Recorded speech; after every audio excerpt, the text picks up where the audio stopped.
मरीचि कश्यप हुए, कश्यप के विवस्वान, विवस्वान के विवस्वत मनु हुए, विवस्वत मनु के कुक्षी हुए, कुक्षी के भिक्षु हुए, भिक्षु के बाण हुए, बाण के अनर्ण हुए, अनर्ण के पृथु हुए, पृथु के धुम्मार हुए, धुम्मार के अविनाश हुए, विनाश के मानधाता, मानधाता के सुसंधि और ध्रुव संधि, और इस आगे प्रसेंजित हुए, और आगे असित, और असित के पुत्र हुए हैं राजा सगर। राजा सगर की दो पत्नियां हैं, सुमति और केसरी। राजा सगर की दो पत्नियां हैं, सुमति और केसरी।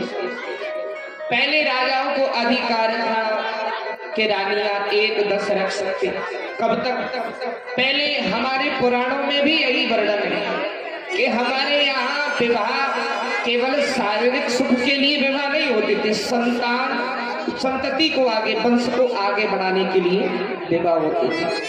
जब राजा एक पत्नी से भी संतान नहीं हो पाती तो दूसरा विवाह करते, तीसरा।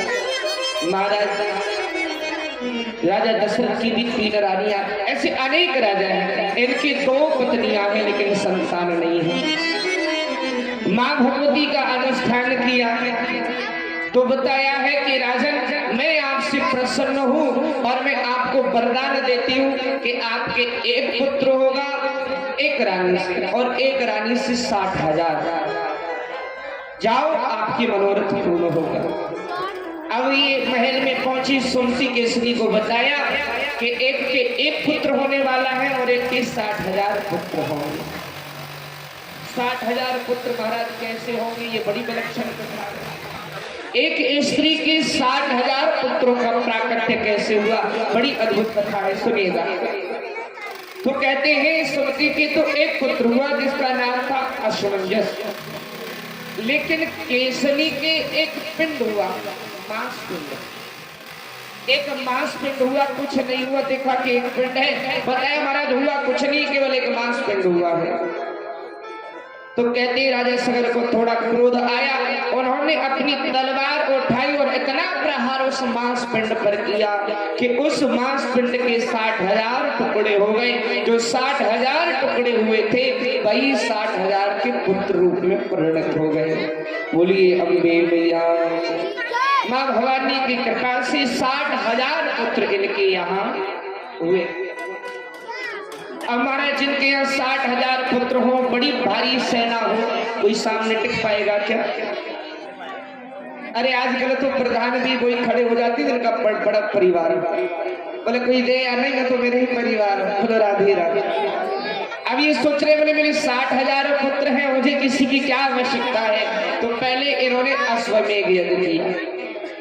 पहले अश्वमेध यज्ञ किया जाता था। अच्छा ये यज्ञ कैसे होता था? इसमें अश्व छोड़ा जाता था यानी घोड़ा, और घोड़े के मस्तक पर एक चुनौती लिख दी जाती थी कि अगर आप में साहस है तो आप हमारे घोड़े को पकड़िए और हमसे युद्ध कीजिए। किससे? जिसने ये घोड़ा छोड़ा है।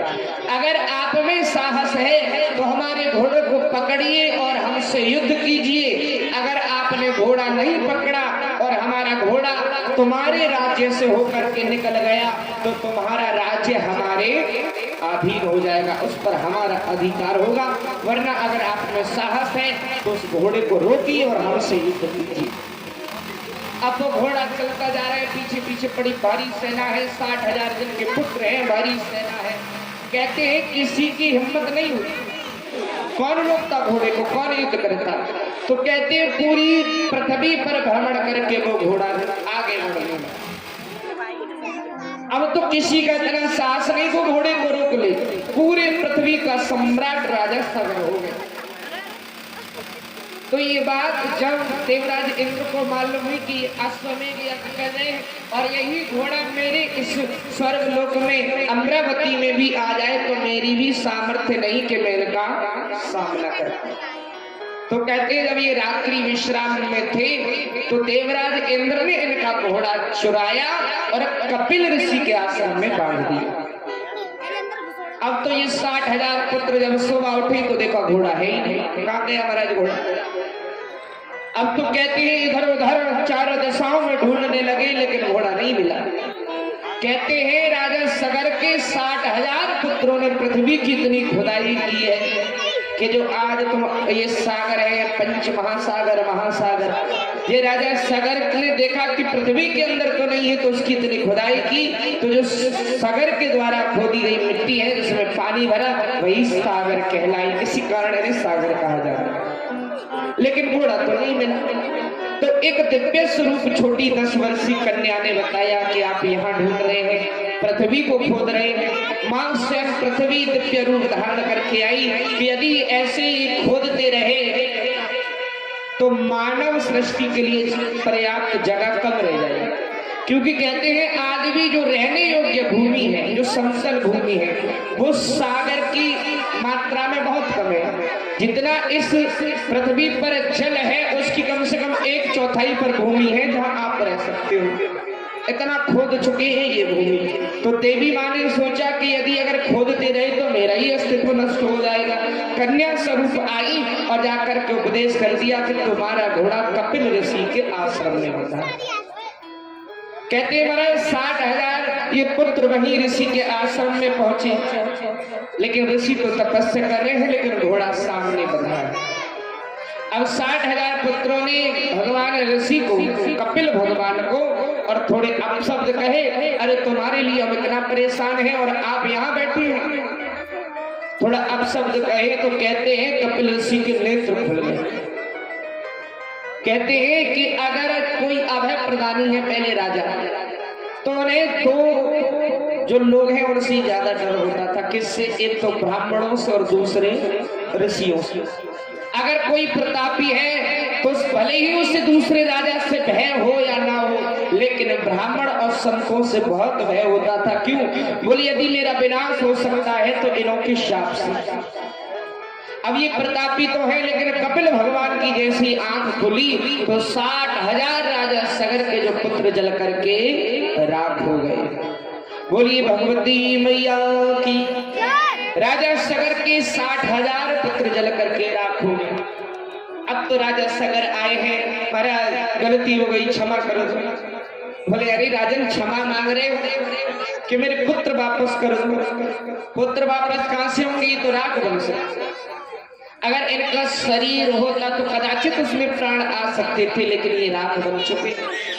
अरे राजन, अब इनको पाने की नहीं बल्कि इनकी मुक्ति का उपाय सोचो,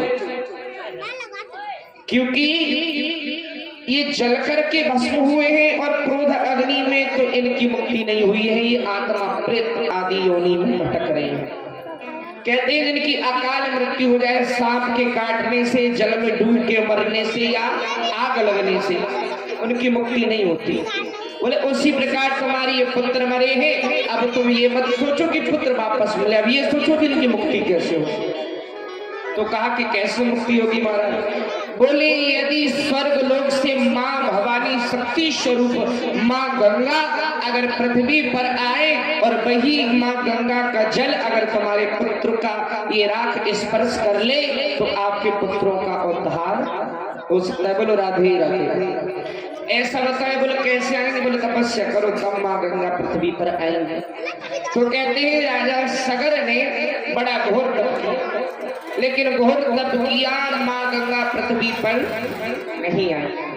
राजा सागर के जो दूसरे पुत्र थे वो शांत स्वभाव के, जिसका नाम था असमंजस। ये घर था, ये नहीं जल पाए थे, 60,000 पुत्र ही जले थे। असमंजस ने सोचा कि मैं अपने भाइयों के लिए मुक्ति का उपाय करूंगा। असमंजस ने यहाँ माँ भवानी की और आराधना की, लेकिन असमंजस भी ना लेकर के आ पाए हैं गंगा। असमंजस के पुत्र हुए हैं अंशुमान। अंशुमान ने घोर तप किया, लेकिन माँ गंगा पृथ्वी पर नहीं आई।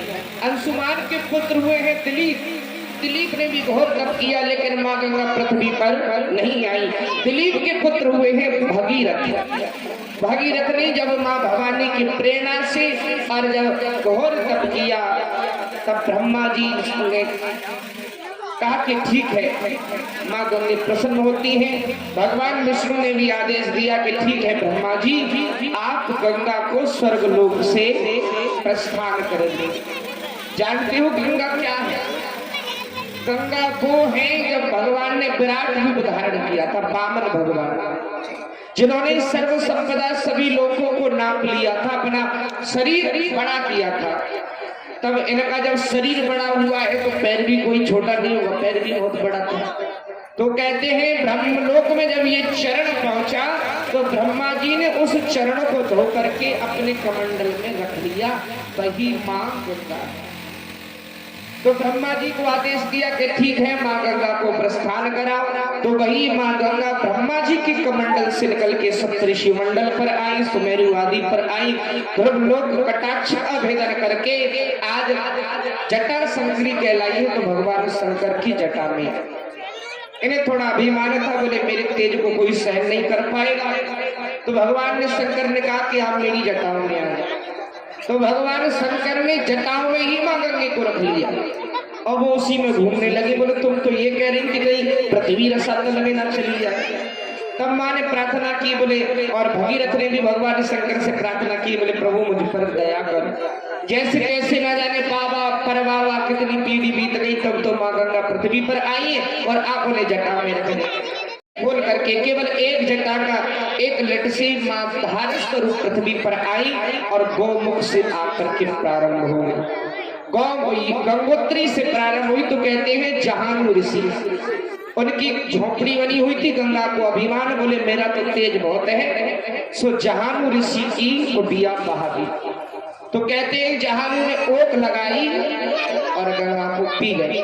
इसलिए कहते हैं कि अभिमान न देवों का रहा है न देवियों का, तो मानव का कहाँ रहेगा? अभिमान नहीं होना चाहिए।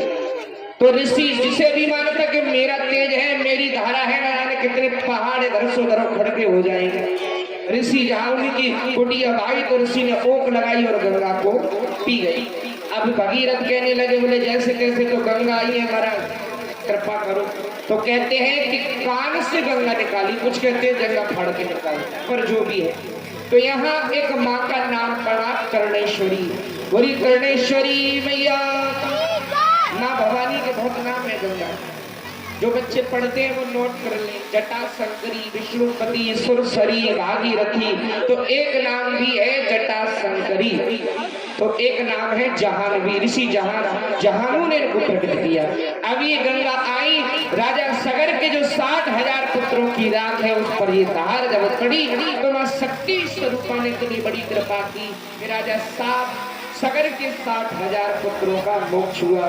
बोलिए गंगे मैया की।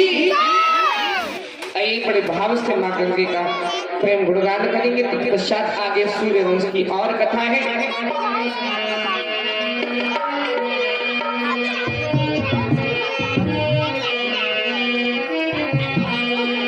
मानो तुम